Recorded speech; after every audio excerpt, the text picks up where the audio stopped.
কিছুদিনের মধ্যেই নির্বাচনের তারিখ ঘোষণা করা হবে বলে জানিয়েছেন আইন বিচার ও সংসদ বিষয়ক উপদেষ্টা ডক্টর আসিফ নজরুল। বৃহস্পতিবার সচিবালয়ের সংস্কার ও সমসাময়িক বিষয়ে আয়োজিত সংবাদ সম্মেলনে উপদেষ্টা এই কথা জানান। আসিফ নজরুল বলেন, জনগণের ভোটাধিকার প্রয়োগের জন্য সব ধরনের প্রস্তুতি নেওয়া হয়েছে। কিছুদিনের মধ্যেই আগামী নির্বাচনের ঘোষণা আসবে, সবাই ভোট দিতে পারবে। তিনি বলেন, 2008 সালের নির্বাচন নিয়ে কোনো প্রশ্ন নেই, এর সঙ্গে আমি দ্বিমত পোষণ করি। 2008-এর নির্বাচন নিয়ে প্রশ্ন তোলার অবকাশ আছে। আপনারা যারা সাংবাদিকরা আছেন, কাজ করেন, অনেক ভয়াবহ তথ্য পাবেন 2008-এর নির্বাচন নিয়ে।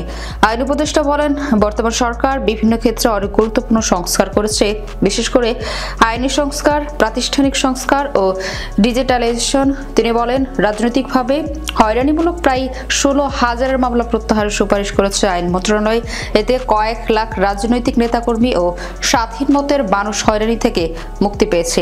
সরকারের সংস্কার কার্যক্রম পরবর্তী সরকার এসে অবশ্যই ধরে রাখবে বলে মনে করছেন আইন উপদেষ্টা।